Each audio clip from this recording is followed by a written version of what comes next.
हरितपुर गांव एक पहाड़ियों के बीच बसा सुंदर और शांत गांव था, जहां पर समय जैसे ठहर गया हो।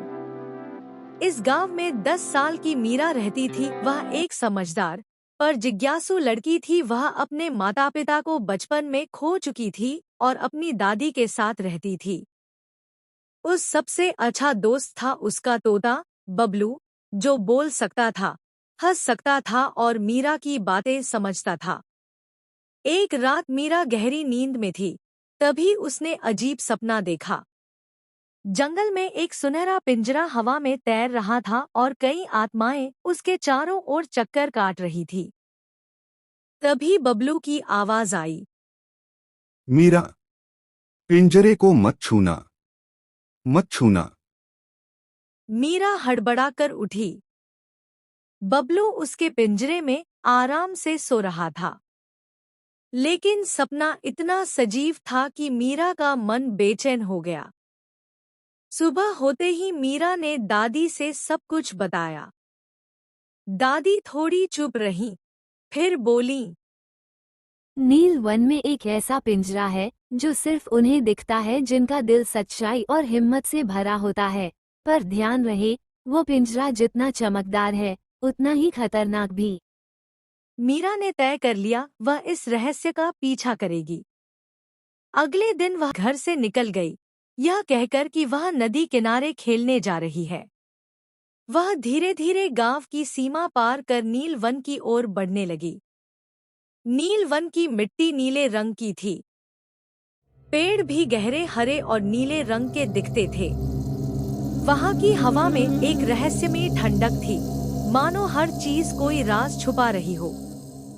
चलते चलते उन्हें एक बूढ़ा साधु दिखा, जिनकी आंखें बंद थी और होंठों पर लगातार कुछ मंत्र चल रहे थे। मीरा बोली, बाबा, क्या आप नील वन के पिंजरे के बारे में जानते हैं? बाबा ने आंखें खोली और धीमे से कहा, सच्चे दिल वाले को ही पिंजरा दिखता है और सच्चाई से ही वह खुलता है। पर ध्यान रखना, झूठ बोलने वाले को वह हमेशा के लिए बंद कर देता है। जैसे ही रात हुई, नील वन की हवा में एक अजीब सी सरसराहट होने लगी। नीली रोशनी पेड़ों के बीच उड़ने लगी और उनमें से निकलने लगी उड़ती हुई आत्माएं। कुछ बच्चे, कुछ बूढ़े, कुछ औरतें।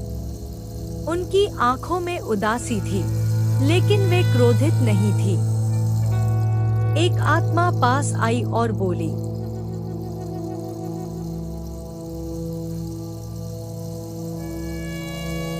हम सब कभी इंसान थे, पर झूठ और लालच में फंसकर इस पिंजरे में कैद हो गए। अब हमारी रिहाई सिर्फ सच्चाई से ही हो सकती है।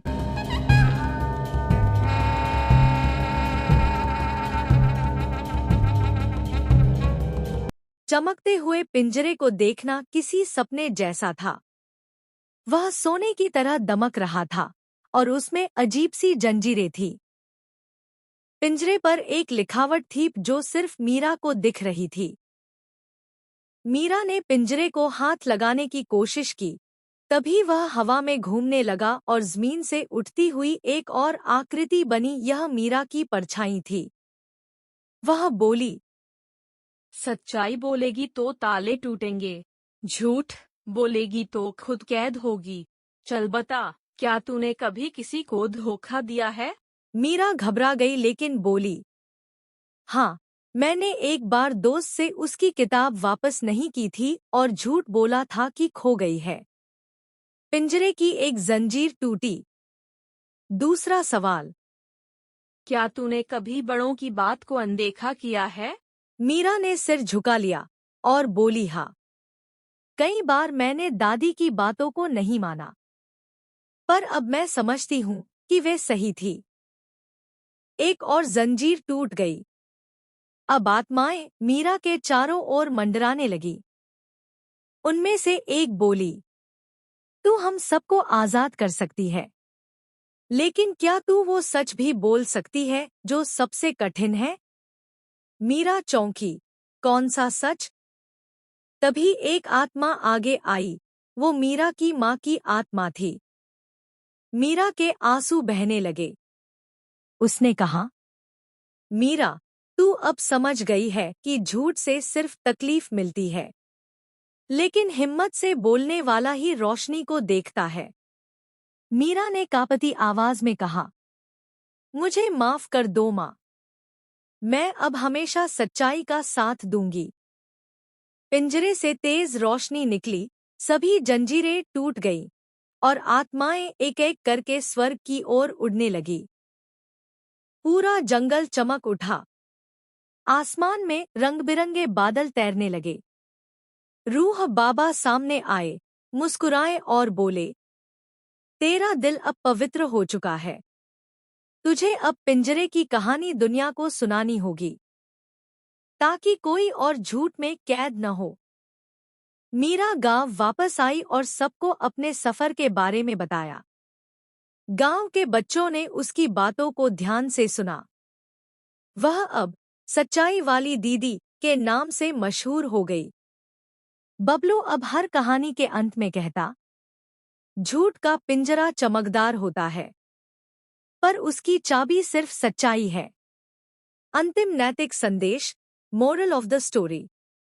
हम सबके अंदर एक पिंजरा होता है, वह झूठ, डर और लालच से बनता है। लेकिन जब हम सच्चाई बोलते हैं, माफी मांगते हैं और अपने डर से लड़ते हैं, तब वह पिंजरा टूटता है और हमारी आत्मा उड़ जाती है, आजाद होकर।